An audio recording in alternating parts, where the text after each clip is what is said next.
Hey, welcome into the Big Ten Huddle. Going to do a film review of Indiana's offense versus Miami in the national championship game. Obviously, a lot more good in the first half than the second half, but there were some big plays in the second half that we'll take a look at as well. Before we get into this, do want to mention, take a look at how many RPOs Indiana runs in this game. We'll definitely mention it. We'll definitely talk about it, but the RPOs were killing Miami all night long, and really Indiana, they kind of got away from it at times, and Miami did adjust and look a little bit better. But overall in this game, great offense from Indiana, especially when they got plays when they needed it most. Great play calling by Mike Shanahan. We talked about him going into the game. Very interesting stuff here. Really looking forward to getting into this this stuff here with Indiana and what they did. So let's just go ahead and get right into it. All right. First play of the game right here, and you're going to see an RPO right away, right? Talking about RPOs right away. So snap comes in, fake the handoff, Omar Cooper Jr. down here at the bottom, hit him out there, and then you're going to see this. This is a theme right here. RPO and poor tackling by Miami. It's going to be a huge theme. Miss the tackle. Omar Cooper Jr., all this space down here. He's going to go out there, and yes, Miami catches him a little bit, but still, I mean, that is what – he could have had him down. That's 3 extra yards that Omar Cooper Jr. was able to get there just off of basically poor tackling by Miami. So excellent job there by Indiana. We can look at it from the other angle as well. Good pass protection. When you run the RPO, you're going to get this guy, Keontae Scott, in decision-making mode, really. So when you run a read option, the linebacker, or in this case the nickelback, has to basically commit, am I going to go after the quarterback or am I going to go after the running back? But in this situation, they're put into an even harder situation because with the corner on the other side playing further back, if we can go back here and look at it, you know, he's all the way back here. You're putting Keontae Scott into just an absolute terrible situation to where he's going to have to decide, all right, am I going after the running back? Am I going after the quarterback? He does adjust and eventually go after Fernando Mendoza. Mendoza sees that, gets the ball to the outside, and boom. I mean, just not sound technique. I mean, Omar Cooper Jr. is very tough to tackle, don't get me wrong. But still, just not sound technique and not putting it together. All right, skip ahead to this play. All right, this play right here, 1st and 20, RPO again. He reads the linebacker, came up, and just more bad tackling. So more of the same kind of here. It's what you saw on the opening drive. Boom, bad tackle, and you're going to pick up the first down there on 1st and 20. Excuse me.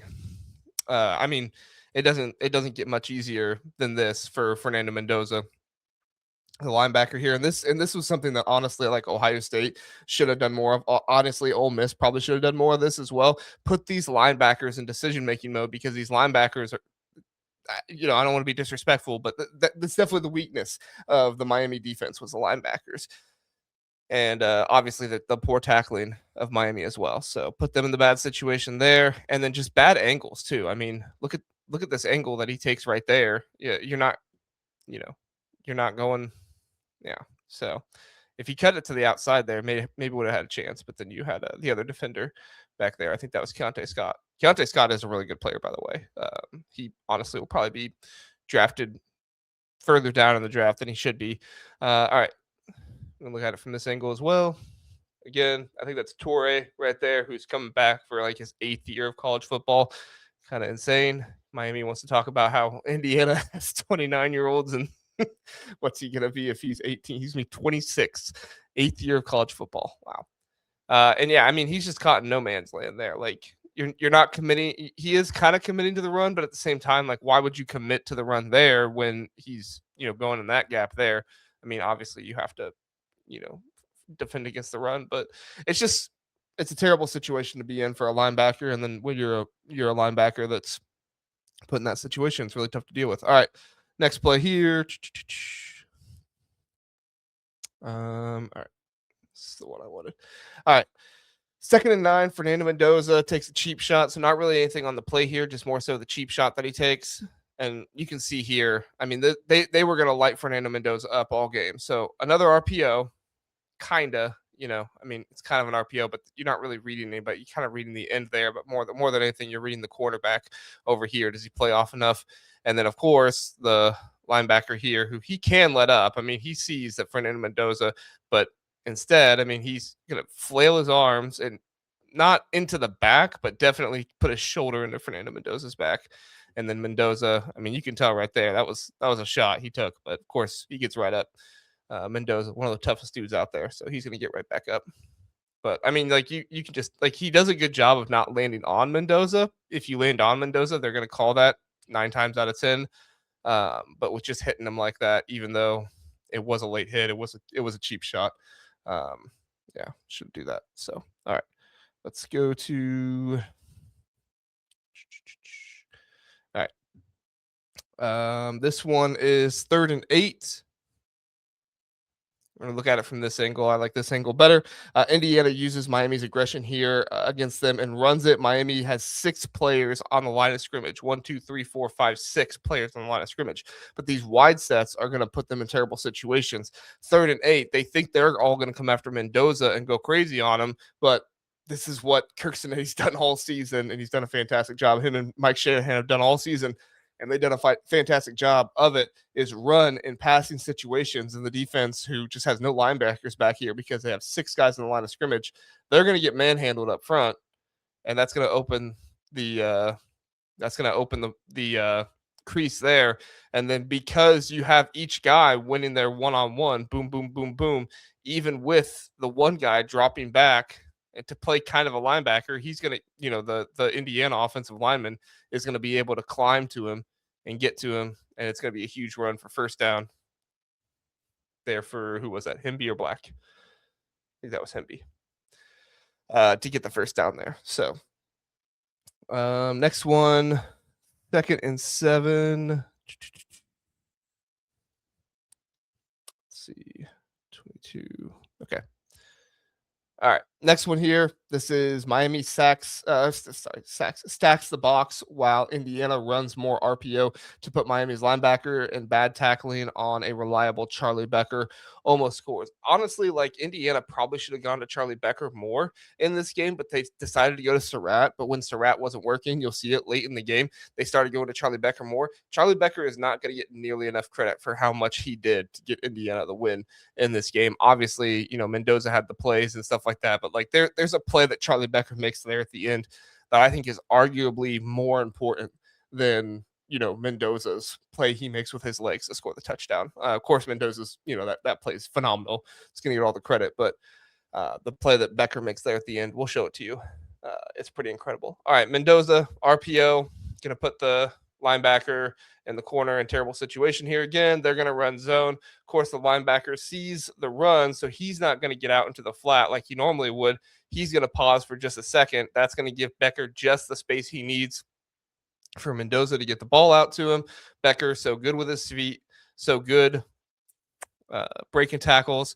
And yeah, he stepped out there, so it's not a touchdown, but boy, was it almost a touchdown. If he didn't step out there, would have been a touchdown, would have been a great play. I mean, it was a great play regardless, but just fantastic stuff from Charlie Becker there. All right, let's go to next play here. I think this is the one. Yeah, this is the one where they score. Not this one, the next one. All right, so on this play, they're going to fake the pitch to Black, and then they're going to give the fullback, handoff up the gut to Riley Nowakowski, and just a great play design, and especially with with how much Indiana had been running up the gut to try and get in there. Indiana is obviously going to be trying to expect for them to, run it around them or something like that because they weren't able to get the push that maybe they wanted. But of course, Indiana is going to outsmart Miami because that's what they did pretty much all game. You got the extra linemen in there. And Miami's thinking, okay, well, they're going to run to this side with it. So they get their eyes on the running back. Running back's going to fake the pitch. And then Riley Nowakowski kind of fake the pitch a little bit. It's going to look like it because he runs out there. But and that's going to put him in no man's land. Riley Nowakowski going to get in. Good push. Good running from a tight end. I mean, honestly. And then also, pay attention to number 19 here. Holden Stays. He doesn't get as much credit because he's not been as much of the star tight end this season as Nowakowski was. But good job for him to not get pushed back. I mean, he got his push. Yes, they were in the middle there, and Miami guy had a chance to make the play, but overall, he takes him down. Great play there. So, all right, if you look at it from this angle too, gonna run behind his offensive lineman there, gonna create the space, touchdown. Touchdown. All right. Let's do over here. All right. Let's play. I think this play. No, next play. Sorry. Oh, no, it was this play, but I want to look at it from this angle. All right, Mendoza was under duress the second half, but the run game for Indiana kept things alive. You're going to see a stretch run here with masterful climbing from the offensive line. Watch the offensive line and how they're going to climb to the second level, get to Miami's linebackers here. Miami's linebackers do a good job of dodging the offensive lineman for Indiana at times, but overall, it starts with the defensive line of Miami not taking up multiple offensive linemen. And so you have the stretch play here. You have, was that Nowakowski or is that Stays? I think that's Nowakowski. He's going to climb. He's going to get to the linebacker. Excellent block. I mean, this is really the block that seals it right there. And yes, the linebacker is going to slightly get his hand on him, but I mean, you're a running back. Like you got to run through that, and he does. Excellent running. Gets tripped up just enough to get him on the ground with the second guy there. But I mean, overall, like this Miami front that everybody was talking about how great they were going to be, and they were great in pass rush, give them their credit. Yeah, Indiana, they did a really good job blocking them at times. There were times when Miami, they got a number of tackles for losses and stuff like that, but there were some really good plays by Indiana in this one. All right, going to skip ahead a little bit more because, like I said, the second half didn't have the most highlights in the world. So this one, hard run, took 4 guys to bring down, was that Himby or Black here? I think that's Black. Took 4 guys to bring down Kalen Black here. Excellent run. This is on 2nd and 8. 2nd and 8. Up the gut. Again, staying on there, guys. Coogan gets pushed back a little bit here, but ultimately he keeps his feet moving. He gets this guy down. 1, 2, 3. Where's the fourth one? Oh, fourth one right here. He's going to try to get his hands on him, but he's going to run, get the first down. And it was just runs like that just kept giving Indiana, letting Indiana keep holding on to the ball. It was huge for them, their running game in the second half, and they kind of just reverted to the running game because of how much of the pass rush Miami was getting on them. But overall, they found a lot of success. Yep. 1, 2, 3, 4. Eventually get them down, but also great running by the running backs here. Indiana, they've done a really good job of scouting their running backs and getting good running backs in there. I know some of these guys have been from James Madison, but you even look back to last year, like they've had really good running backs. All right. 3 more plays, and these plays are going to be some of the ones that were the most crucial in the game. I think this might be the Mendoza one that I'm going to show you. Yeah, this is the Mendoza touchdown here. I went too far. Sorry, guys. No, Mendoza one's next. Sorry. Huge catch here by Charlie Becker here down at the bottom. Indiana, they were going to Surratt to a lot, but Surratt wasn't delivering. There were some back shoulders that he was just kind of dropping. And don't get me wrong, it was good coverage by Miami too. But you look down here, watch Becker get open, the back shoulder. I mean, he gets open, yes, but also what a throw by Fernando Mendoza. What a catch by Charlie Becker here. You can't really see that, but the way he catches that, it's not on his body or anything else. It's behind him, and that is pure hands. Great catch. And I mean, if you're the Miami defender, like you actually do have pretty good coverage there. There's just nothing you can really do. Like the stop-start ability of Charlie Becker at his size, his body control, his hands, it's fantastic. I don't know how Charlie Becker wasn't a more highly rated wide receiver or anything coming out of college. I don't know how he wasn't playing the first half of the year as much as he was later in the second half, but fantastic job by Becker. I don't think you can really see it from this one. Yeah. You can kind of see it down there. Let me move this. You can kind of see it down there, how he's has to catch it on a side, but he doesn't use his body at all. If you look at the replay in the game, he doesn't use his body at all. It's pretty much all hands there. So fantastic stuff there from Charlie Becker. All right. This is the run. All right. Not this one. When I stop it. All right. Here's the run.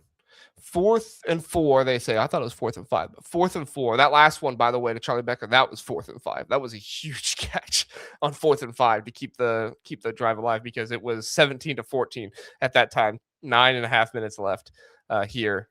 So probably about 10 minutes left, 10.5 minutes left at that time. All right, so Fernando Mendoza on this play, he said that the design was actually for him to go left, but if you watch, his offensive lineman kind of gets lost in space and he doesn't really block anybody. But Fernando Mendoza is just going to kind of improvise and get himself there. So who was that? Was that Lynch? I think that was 62.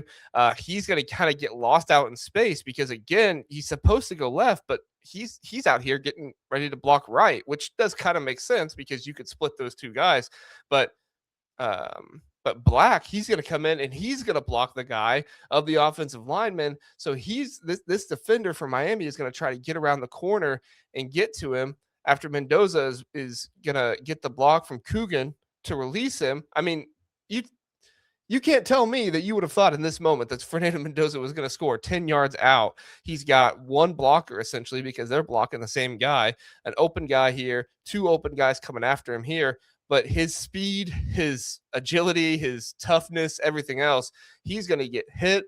No, don't wrap up. Again, this is just terrible tackling from by Miami. Not taking anything away from Mendoza, obviously, but terrible tackling here from Miami to not wrap up or anything. And I get it from this guy here. He's getting blocked at the same time. So, like, what are you going to do? But definitely from this, I think that's the safety there. Yeah, from this safety to just bounce off him, like for fantastic run by Mendoza. And then there, the dive for the touchdown, and yeah, you see everybody. I mean, look at all of that. They knew how big that moment was. And Omar Cooper Jr. over there on the side, love it. What a play! What a play! Supposed to go left. The blocking doesn't exactly work out. There's multiple guys that are open on him. But Mendoza, he's able to keep his feet, get in for the touchdown. What an incredible play. Now, this one that I'm going to show you on, I think the 4th and 5 was the one that I was talking about. Arguably could have been bigger because it was what kept the drive alive. But this one is going to be really big too. All right, 3rd and 7. I mean, if you don't get this, you're not going for it here. So you have to get this here. And there's, what is it? I think 3 minutes left. Yeah, 3 minutes left in the game here. You're up by 1 field goal. If you don't get this, you are giving the ball back to Miami with just under 3 minutes left. All 3 timeouts for Miami still left. Like, I know Carson Beck threw a pick on that last one, but that was also a little bit of desperation because they just had the time. Like, you give Miami the time, and their offense was running well enough in the second half that they would have been able to take care of things here, possibly against the Indiana defense. Not saying it would have happened for sure, but possibly. But in this situation, you're going to go to Becker down here at the bottom, and Becker delivers. I mean, you were going to Surratt earlier in the game. He doesn't deliver at his times. You go to Becker last time on 4th and 5. He delivers. Go back to Becker again here. And the pass rush is actually pretty good, but you're only bringing 3 guys. Because yeah, he gets out there. He was kind of simulating pressure there. You only bring 3 guys, which I don't know if I'm Miami. Like, I don't know if I like that idea of only bringing 3 guys, but what a throw by Mendoza. What trust for Becker to go up with the man on him, with the guy on him, hits it on his body, gets it, comes down with it. And that's, I mean, at that point, it wasn't game, but it was, it was very close to game at that point. And, was that was Cooper. Watch Cooper Jr. here, who he was kind of open. I guess you could have maybe got the ball to him, but puts his hands on his head like, holy cow, how did he get that catch? Oh, man, that's a great play. Great play there. So, all right, that's we'll watch from this angle really fast. See if you can really see it from this one. Problem with this angle is, yeah, sometimes they like overcorrect like that, so you don't really get to see it, but I mean, the Miami guy was all over him. It wasn't pass interference. I mean, he was going for the ball too, but yeah. Wow. What a play. Appreciate you watching and being here. Please do like, subscribe. We are still doing the free piece of apparel from Home Field if you like and subscribe and comment. So subscribe, like, comment down below, and I will choose one person at the end of the month, and I will send you or I will reply to your comment and let you know that you have won. I have a system where I am able to put every single person who comments into a random generator, and it picks that way, tells me who it was, tells me on what video they commented and everything else. So, yep, please do like, subscribe, do all that good stuff, and I'll pick one person at the end. If you want to go shop at Home Field, please use my affiliate link down in the description below. Would really appreciate it. Have a good one, everybody. Go Hoosiers, national champs. Fantastic.